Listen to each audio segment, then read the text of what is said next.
네, 여러분 잘 쉬고 오셨나요? 임상운동 및 실습 제 10주차, 벌써 30번째네요.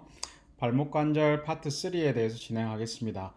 앞에 뭐 구조라든지 관절 형상학적인 그 다음에 움직임에 대해 설명을 다 드렸고요. 이번 파트에서는 제가 앞에 뭐 사례라든지 다 빼고 뒤에 이제 근육을 보여드리면서 사례를 보여드릴 거기 때문에 조금만 더 집중해 주십시오. 뭐 역대급으로 좀 짧은 영상을 한번 만들어 보고 싶은데 제가 딱 20분을 맞춘 적이 별로 없었죠. 최대한 맞춰보도록 하겠습니다. 진행하겠습니다.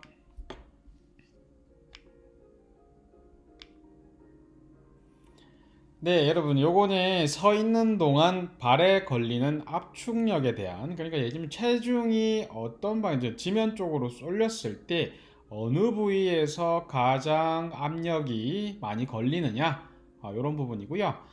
보통 리얼 푸시라고 해서 힐이라고 합니다. 요 뒤에 보시면 빨간색으로 나타나 있는 목말뼈와 발꿈치뼈를 리얼 푸시라고 하고요. 요게 60% 정도가 체중부가 가장 많이 되고요. 그 다음에 폴풋이라고 해서 보시면은 발 앞쪽에 이렇게 나와 있죠. 이런 형태의 폴풋 같은 경우는 28% 정도가 나타나고, 그 다음에 이 그레이터 토라고 해서 이건 엄지발가락입니다. 앞쪽에 한 10%.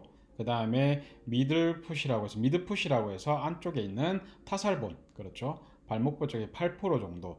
여러분들 중에서 지금 논문을 쓰실 때 혹시 족부와 분포라든지 발목에 관련된 부분들을 쓰시려고 하실 때 이 부분들을 조금 레퍼런스로 활용을 하셔도 좋지 않나 싶습니다. 이렇게 압력이 분포되는 부분이 되겠습니다.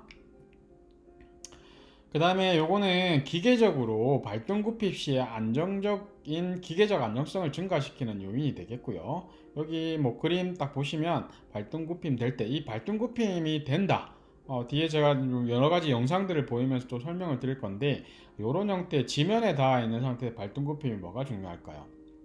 그렇습니다. 저희가 가장 중요한, 뭐 제가 이동을 한다라고 하죠. 어디서 어디로 간다라고 했을 때 제가 걷는다라고 하는 보행을 많이 쓰죠. 다음 시간은 이제 보행 개론하고 여러 가지 밸런스라든지 제가 수업을 해드릴 건데, 발등굽힘이 정상적으로 안정적으로 일어나야 오랜 시간 걷거나 저희가 뭐 뛰거나 활동을 하실 수가 있습니다. 이때 기계적으로 이런 형태의 안정성을 증가시키는 부분을 1번부터 4번이 되겠고요. 첫 번째는 아킬레스건의 텐던, 뒤에 보시면 이 칼프 머슬의 힘줄인 아킬레스 텐던부터 시작해서 칼카노 피블라, 그냥 뒤꿈치와 이 종아리에 요 아까 보통 CFL이라고 보통 했죠. CFL입니다. CFL에 대한 장력, 그 다음에 이 페로니우스 롱구스, 바깥쪽으로 바깥 번짐을 만드는 이 근육들 롱구스와 브레비스가 있었습니다. 그죠? 그 중에 페로니우스 롱구스, 그 다음에 안쪽 형태의, 그렇죠, 바깥쪽이고 안쪽입니다. 안쪽이 넓은 탈루스의 이 활차면에 의해서 이런 발등굽힙 시의 기계적 안정성이 되고요. 그러니까 저희가 걸을 때도 이런 안정성에 의해서 조금 더 안정적으로 걸음을 걸을 수 있도록 안정성을 유지해주는 요소들이 총 4가지다는 걸 보여드리고 있습니다. 그 다음에 풋의 아치입니다. 저희도 손에 있는 아치를 얘기 드렸는데, 손에 있는 아치보다는, 그렇죠, 이 발의 아치가 더 중요합니다. 이 아치 평가에 대해서 권윤정 교수님하고 할 때 안쪽 뭐 가로알이라든지 안쪽 세로알과 이 가로알에 대한 평가를 하시는 방법도 좀 여러 가지가 있는데, 뭐 저도 실습을 하게 되면 이 부분들을 조금 같이 진행을 해보고 하면 좋겠지만, 지금은 일단 내용만 외우실게요. 이거는 안쪽에 있는, 그렇죠, 세로알입니다. 여기 보시면 안쪽 세로알인데요. 이게 어떤 구조물들이 같이 형성을 하고 있다 보시면 될 것 같아요. 첫 번째 메타타살본과 그 다음에 메디알 큐네이폼, 나비큘라, 탈루스, 그 다음 칼카니우스가 형성되는 것을 안쪽 세로알이고요. 나머지 뭐 여기 보시면 가로알 같은 경우는 트랜스퍼스 아치 같은 경우는 큐네이폼 하고요, 큐보이드가 형성하고 있는 것들을 안쪽 세로알입니다. 요거 자체는 이 세로알 부분들이 중요한 부분들이 뒤에 보시면 정상적인 활이고요. 요거는 뭐 지금 족부합 측정은 아니고요. 그냥 탁본 같은 걸 뜬 것 같은데, 정상적인 체중이 형성. 아까 제가 앞에서 압축력 같은 걸 얘기 드리면서 뒤에 리얼 풋 같은 경우는 이런 형태로 뒤쪽에 형성되어 있는 요 뒤꿈치 쪽에 체중이 실려야 되고요. 요런 아치가 형성되고 있는 힘의 분산 정도가 잘 이루어져야 되는데, 그래서 이런 형태가 되는데, 저거는 이제 아치가 무너진, 보통 저희가 평발이라고 할까요? 여기 보시면 요런 탁본처럼 이렇게 나와 있는 건데, 이렇게 해서 아치가 무너져 버리면 이렇게 체중 분산 자체가 이루어지는 것들이 없게 됩니다. 이게 예를 들면 외제근들에 대한 외제근 같은 경우는 보통 이 아치를 유지시킬 수 있는 거는 티비알리스 포스테리어인데요. 이 외제근에 대한 기능들이 떨어지게 되면 아치가 이렇게 무너지는 형태가 되게 되고 내제근들에 대해 피로도가 높아집니다. 이렇게 아치가 무너지면서 신장이 가속되는 형태가 되겠죠. 그래서 이 내제근들을 조금 관리를 해야 되고요. 이게 아치가 무너졌을 때는 정상적인 체중들이 여기에 있는 것처럼 정상적인 체중 분포가 이루어지지 않기 때문에 안쪽에 있는, 그렇죠. 지금 보시는 분들 중에서도 평발이신 분들 같은 오래 걷거나 오래 뛰거나 뭐 뛰는 것조차도 힘들어 하시는 분이 있고, 많이 걸으실 때도 안쪽 발이나 발 뒤꿈치 쪽으로 통증이 있으신 분이 있으실 겁니다. 그래서 이 아치를 유지시켜 주는 게 가장 중요한데요. 아치를 유지시켜 주는 운동 방법에 대해서 제가 뭐 설명을 좀 드리면 이런 형태죠. 이 사이에는 좀 움직임도 보실게요. 여기부터 시작해서 이런 형태로 한 발 서기 시에서, 그렇죠. 이게 그레이터 토라고 해서 엄지발가락을 축으로 해가지고 이렇게 컨트롤할 수 있는 능력들을 키워줍니다. 보통 이렇게 안쪽 뭐 평발이라든지 바깥쪽으로 안쪽 번짐이 많이 되신 분들 같은 경우는 바깥쪽에 체중이 많이 들어가는데요. 이렇게 아치를 계속 유지시켜 줄 수 있는, 영상 다시 한번 보시면, 그렇죠. 근육들 긴장되고 있는, 수축되고 있는 모습이 보이시나요? 이런 형태가 있고요. 그 다음에는 요거는 뭐 필라테스라든지 아니면은 이 발가락 사이에 지면의 아치를 유지시켜 주기 위한 가장 중요한 운동 중에 하나인데, 뭐 레퍼런스 같은 거 찾아보시고 이런 형태로도 논문을 진행해 보시는 것도 괜찮지 않겠나? 쇼푸드 엑서사이즈라고 하는 겁니다. 네, 지금 잠깐 올라왔잖아. 이거 무리라고. 그렇지, 그렇죠? 그렇지. 앞쪽에 더. 메타타살본 자체, 첫 번째 메타타살본 자체를 이렇게 압력을 시킨 상태에서 엄지발가락을 굽힘을 만들면서 안쪽에 내재근들하고요, 바깥쪽으로 넘어오는 이렇게 외재근들의 근육들을 강화시키기 위한 이런 쇼풋 엑서사이즈, 아치에 대한 기능을 올리기 위한 운동이 있다. 정말 좀 그렇죠. 우리가 생각하는 스쿼트 아니면 PT 이런 거지만 여러분들이 해야 되는 거는 세부적인 모든 근육의 개별적으로 운동을 시키는 방법들에 대해서 공부를 많이 하시는 게 좋다는 거죠. 그래서 이 쇼포드 엑사이즈 같은 경우도 이 발바닥의 아치를 유지시키기 위한 내재근들과 그 다음에 티비알리스 포스테리어 같은 이런 외재근들에 대한 기능을 키워주는 운동들을 숙지하셔야지만 이런 형태의 질환이 있는 분들을 운동시키실 수가 있으세요. 나머지는 신경입니다. 커먼 페로니얼 너브입니다. 커먼 페로니얼 너브 같은 경우는 그렇죠, 온 종아리 신경이라고 하고요. 이렇게 사이틱 너브에서 여기, 그렇죠, 피블라 헤드 쪽으로 해서 이렇게 돌아 나오는 형태에서 이렇게 근육들을 하나씩 지배하고 있고요. 그 다음에 딥 페로니얼 너브하고 스퍼피셜 티비알 페로니얼 너브 두 가지로 이렇게 분지가 나눠지면서 이런 형태로, 그렇죠, 근육을 지배하고 있다 보시면 될 것 같고, 이런 형태로 이루어져 있고요. 다음은 티비아 너브입니다.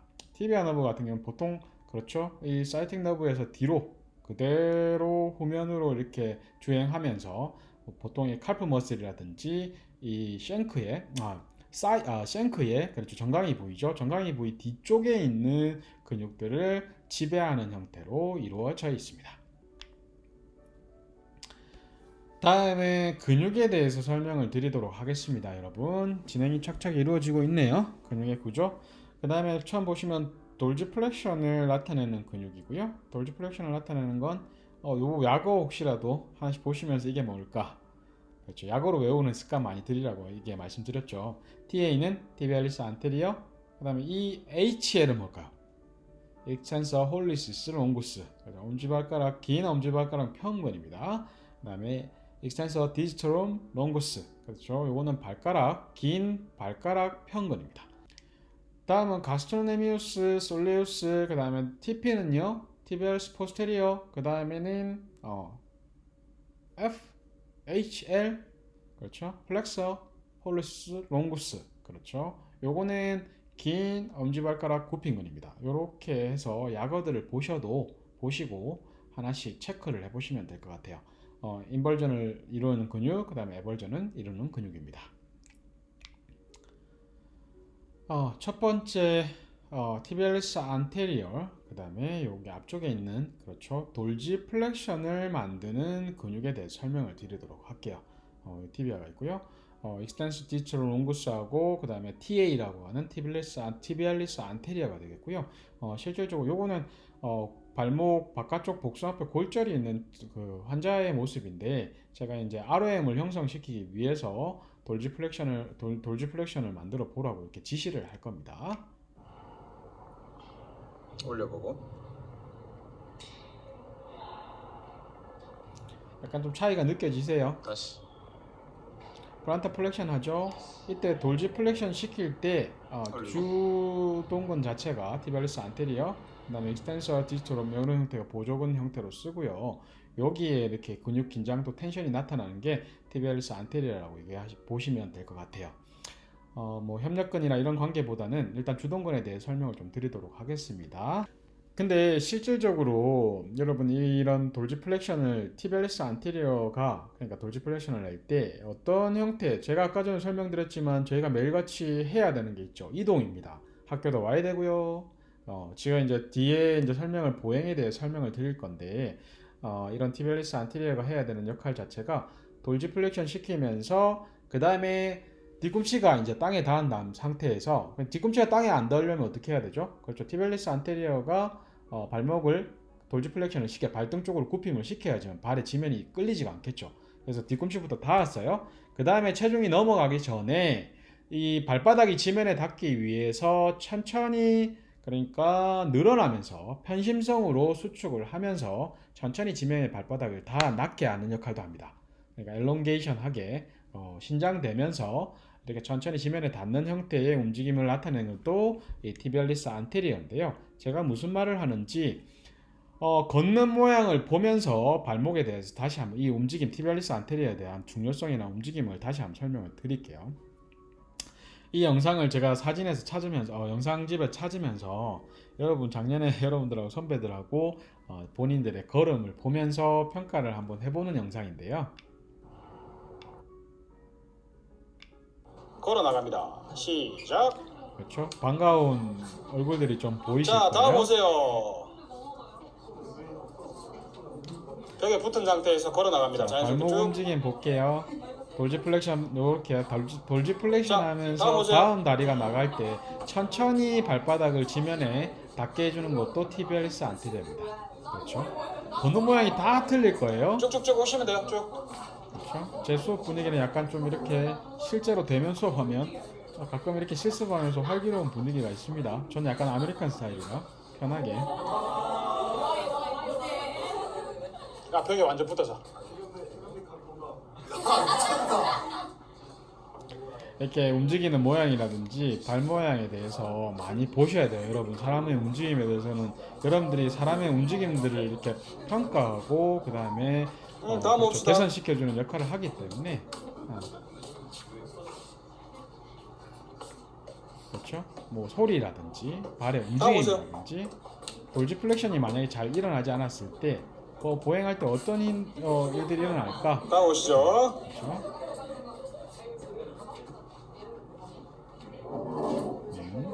쭉 다음.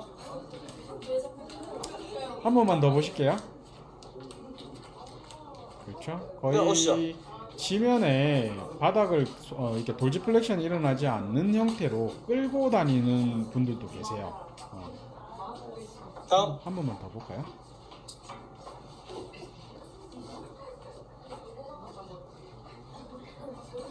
그렇죠. 지금도 뭐 여러분들 특징적으로 좀 보셨다면 발등 TA보다는 발가락 편근을 좀 더 많이 써서 발목 당기는, 그렇죠, 이 돌지 플렉션을 시키는 주동근이 작용을 안 하는 모습도 좀 보셨을 거예요. 좀 어려운 얘기긴 하지만 그 다음에는 저희가 만약에 뛸 때, 그렇죠, 러닝을 할 때도 발목에서 이 여기 보시면 천천히 슬로우 모션으로 갈 거기 때문에 돌지 플렉션하고 천천히 이렇게 지면에 닿으면서 이 속도 조절을 어떤 근육이 해주는지에 대해서 한번 이해를 시켜드리기 위해서 이 뛰는 모습에 대해서 한번 잠깐 보시도록 하겠습니다.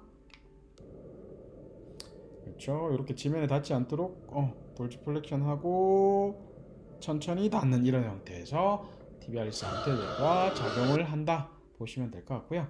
또 한 번 더 보실게요. 근데 만약에 여러분 돌지 플렉션이 안 일어나면 어떻게 걸을까요? 제가 이제 앞에 영상을 준비한 거고 일반적인 부분들 준비 드렸고 뒤에는 이제 뛰는 형태의 영상을 보여드렸는데 뛰는 것도 아킬레스건 럽처, 그러니까 예를 들면 그 아킬레스건이 끊어지신 분들 재활 이후에 조깅 뛰는 모습이었거든요. 중간에 그 잘 뛰시는 분 같은 경우는 아킬레스건 끊어지신 이후에 수술하시고요. 재건수 수술하시고 재활 과정에서 뛰는 것들을 교육하는 부분이었는데 만약에 이 친구도 이제 예를 들면 호산성 근막염이라고 해서 지금 특징적으로 근막이 경화가 되는 형태의 질환을 가진 친구인데요. 만약에 돌지 플렉션이 일어나지 않는다. 여러분들 한번 흉내라기 표현보다는 한번 이런 형태의 움직임들을 많이 좀 분석을 하셔야 되는데요. 돌지 플렉션이 만약에 일어나지 않았을 때의 모습입니다. 본인이 원해서 이렇게 걷는 건 아니고 실제 지금 오른발의 모습이고요. 왼발의 모습이었죠. 오른발 한번 더 보세요. 오른발과 왼쪽을 비교해 보시는 것도 괜찮습니다.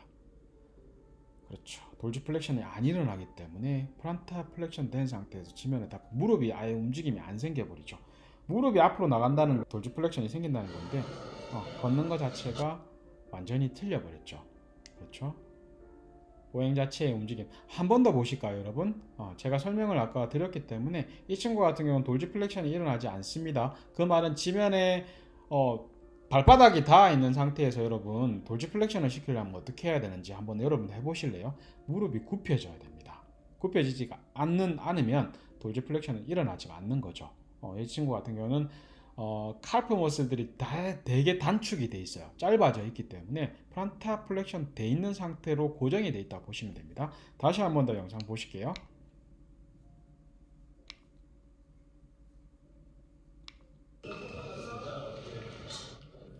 오른쪽과 왼쪽 구분을 한번 해보시라고 말씀드렸습니다. 다시 제가 돌릴게요. 30초 쪽으로. 다시 이 친구가 나올 겁니다. 한번 보세요.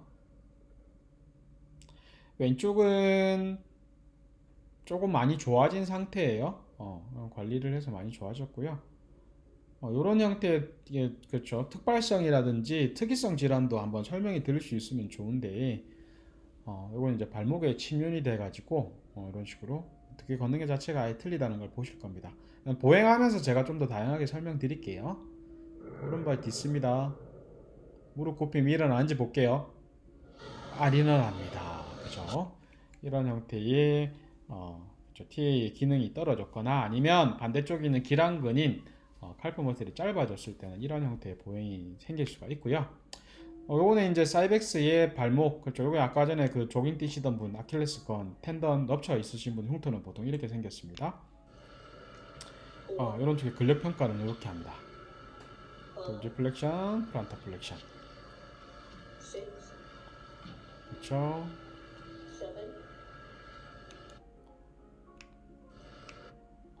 그 다음에는 뒤쪽에 있는 칼프 머슬입니다. 여러분 칼프는 가스트로네미스하고 솔레우스가 구성된 근육이라는 건 다 아실 거고요. 어떤 형태? 그분 계속 제가 이렇게 사용을 하네요. 여기도 아킬레스건 넙쳐 있던 흉터 자국인 거 보이시죠? 흉터 모양이 조금 틀린 거 보니까 다른 분이신 것 같아요. 수축을 하게 되면 이런 식으로, 그렇죠? 근육이 위쪽으로 단축되면서 가스트로와 솔레우스의 이런 경계면들을 보실 수가 있으실 거예요. 요거 기억나세요? 그죠? 요거는 축이 앞쪽에 있고요. 그렇죠? 체중과 체중이 중앙에 있고 체중 부하가 무게점이 중앙에 있고 힘점이 제일 끝에 있는 이런 형태의 지뢰죠. 그죠? 이거는 몇 형 지뢰예요? 조한이형 지뢰 아닙니다. 그러면 이형 지뢰인가요? 그렇죠? 이형은 좀 그렇죠. 이형아 보셨나요? 되게 좀 당황했습니다. 네, 그렇습니다. 이 칼프 머슬들 제일 중요한 부분들 하나는요, 그렇죠, 이형지뢰다. 그렇죠. 이런 체중을 효율적으로 들기 위해서 무게점보다는 힘점에 대한, 그렇죠, 이 축에서부터 길이가 모멘트 발 자체가 길기 때문에 항상 중간에, 그렇죠, 이 무게점이 작용을 하기 때문에 이런, 그렇죠, 무게를 드는 거에 대한 이점이 생긴다. 이형지뢰입니다. 꼭 기억하시고요. 이제 케이스 두 가지에 대해서만 설명드리고 마치도록 하겠습니다. 특별한 케이스인데요. CAI입니다. 이게 약간 러시아 소련의, 그렇죠, 무슨 경찰 조직 같은 느낌인데요. 중요합니다. 여러분들 아마 논문조 중에 이거 하시는 분 분명히 있을 거예요. 이 조가 분명히 있을 건데 CAI 과연 뭘까요?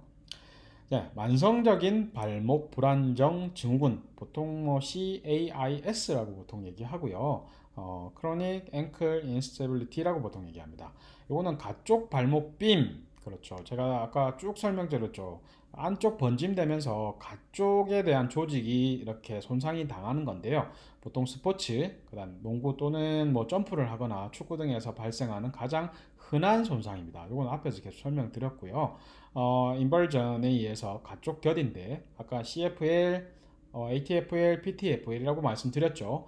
요거 이제 아니면 페르니우스 힘줄에 동반 손상이 일어나 가지고요. 만성적으로 계속 이렇게 지속이 됐을 때 나타나고 요런 손상을 다친 이후에는 3, 40% 같은 경우는 같은 발에서 만성적인 통증과 광범위한 불안정성, 이게 뭐냐면 보통은 뭐 일주일에 한 번 내지는 두 번 정도 여러분 걸을 때 내가 아무 생각 없이 걸었을 때 발목이 바깥쪽으로 이렇게 삐는 것 같다, 제껴진 안쪽 번짐이 일어나면서 계속 이렇게 꺾인다 라고, 이런 부분들을 계속해서 경험을 하고요. 보통 기준은 레퍼런스마다 다 틀리겠지만 뭐 1개월이라든지 아니면 6개월이라든지 그 안에서 몇 번 이상 경험하게 됐을 때 보통 만성적인 발목 불안정성이라고 보통 얘기를 합니다.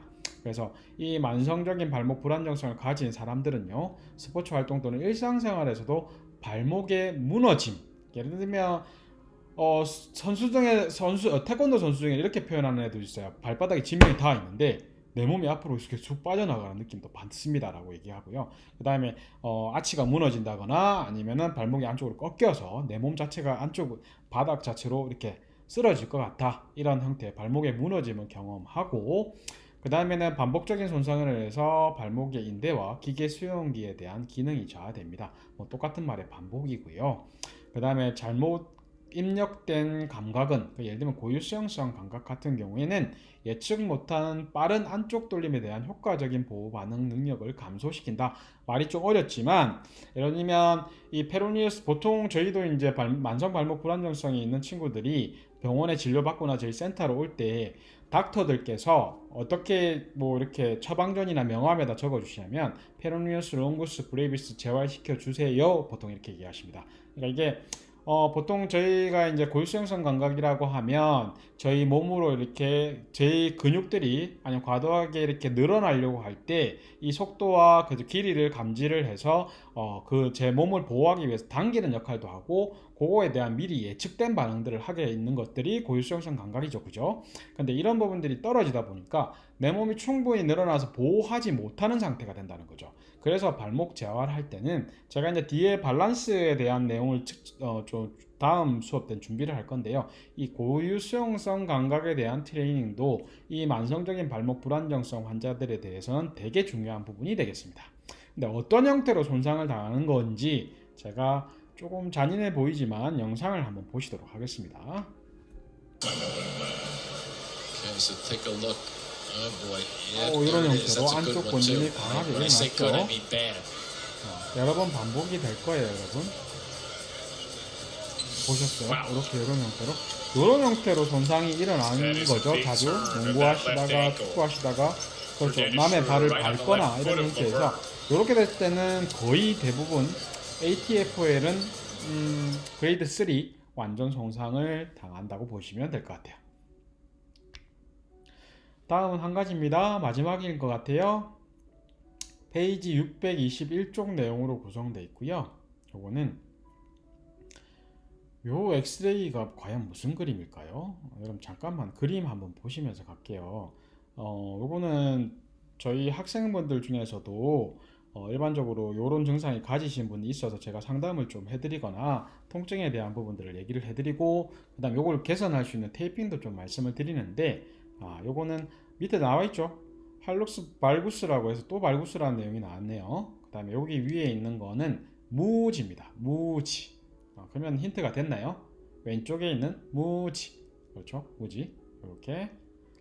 자, 요거는 요런 형태입니다. 두 가지의 연장선을 긋고요. 첫 번째 메타타살 요런 형태로 연장선을 긋고 그 다음에 디스털 파트에 그렇죠. 첫 번째 발가락에 이 뼈들의 연장선을 긋습니다. 요 사이 각을 재면 보통 한 20도 이상 될 때 이 증상이 나타난다고 보고요. 그 다음에 20도 이상 되면서 뭐 30도 이상 되면 뭐 좀 더 과하게 나타났을 때 수술적 요법도 필요하고 이런 형태가 나타나는데 예를 들면 첫 번째 발가락에 체중 부하를 할 수 없는 상태 아까 그레이트 토어에 몇 퍼센트 정도의 압력 분포가 필요하다 했죠? 한 10% 정도 필요하다고 얘기했습니다. 이 형태의 발가락 첫 번째 엄지발가락을 가진 분들 같은 경우는 그런 체중 부하가 잘 안 됩니다. 그래서 정상적인 압력 분포가 안 일어난다고 보시면 될 것 같고요. 그래서 요거는 그렇죠. 여러분들 알고 계시는 무지외반증입니다. 엄지발가락 가쪽 굽힘. 새끼 발가락 쪽이 가쪽이기 때문에 엄지발가락 가쪽 굽힘이라고 하는 무지외반증이고요. 신체 중간선에 대해서 엄지발가락이 점진적으로 가쪽으로 치우침되는 겁니다. 뭐 여러 가지 원인들이 있겠죠. 뭐 축구 선수 같은 경우는 좀 약간 폭이 좁은 축구화, 보통 뭐 특징적인 나땡키 같은 형태의 축구화를 많이 신다 보면 외반증 많이 일어나고요. 그래서 요 같은 경우는 첫째 발허리 발가락 관절에 과도한 모음이 일어난다. 요거 얘기하는 거고요. 한쪽으로 모아져 있죠. 바깥쪽에 이제 나머지 발가락 디스탈 파트는 바깥쪽으로 빠져나간다는 겁니다. 그래서 요거는 30도 이상 치우침일 때는 가쪽 돌림도 같이 병에서 나타나고요. 그래서 요 부위 있죠, 요 부위. 지금 빨간색으로 나타난 X자 있는 부위에 가장 이렇게 염증이라든지 통증이 가장 많이 나타나요. 체중이 여기도 좀 쏠리기도 하고 접촉을 했을 때도 이 부위가 염증이 나타나면서 여기가 좀 이렇게 유착이라든지 아니면 석회성 형태로 해서 이렇게 두꺼워지는 형태도 되고요. 아니면 뭐 골극이라고 하나요? 뼈에 이렇게 튀어나와 있는 골극이 형성될 수도 있기 때문에 이런 형태의 질병들이 나타날 수가 있습니다. 뭐 기타 합병증으로는 둘째 발가락의 망치 발가락, 그 다음에 여기는 굳은살이겠죠. 여기 아까 말씀드린 굳은살과 발허리 관절의 통증 여기가 나타나게 됩니다. 뭐 무지외반증 같은 경우는 이런 형태의 엑스레이를 보시면서 판단할 수 있고요. 여기에 있는 그냥 예를 들면 무지외반증 엄지발가락 모음근이 신장이 이렇게 꺾이면 신장이 되기 때문에 엄지발가락 모음근에 대한 재활이라든지 안쪽에 있는 내재근 아까 쇼프덱 사이즈 같은 경우도 이런 형태의 재활이 가능하고요. 아니 테이핑을 통해서 가능하기 때문에 혹시라도 무지외반증이 있으신 분 같은 경우는 뭐 저하고 기회가 되면 상담 한번 하시죠. 네, 여러분, 발목 관절, 앵클과 풋, 그렇죠. 발의 관절에 대해 설명을 드렸습니다. 다음 시간에는, 이제 제가 관절을 상지하고 하지 관절에 대한 부분들은 다 설명을 드렸고요. 이제 밸런스에 대한 특강의 형태의 밸런스에 대한 내용하고요. 그다음 보행, 이상보행, 이런 형태로 제가 다음 시간에 수업을 진행을 드릴 거고, 지금 이 손가락 가리키는 불빛을 절대 보지 마십시오. 절대 보지 마세요. 자, 불빛을 벗기 때문에 내용을 까먹으셨으면 다시 한 번 더 영상 트시고 수업 하시고요. 그 다음에 궁금하신 내용 있으면 언제든지 질문해 주셨으면 감사하겠습니다. 이번 주도 수고 많으셨어요.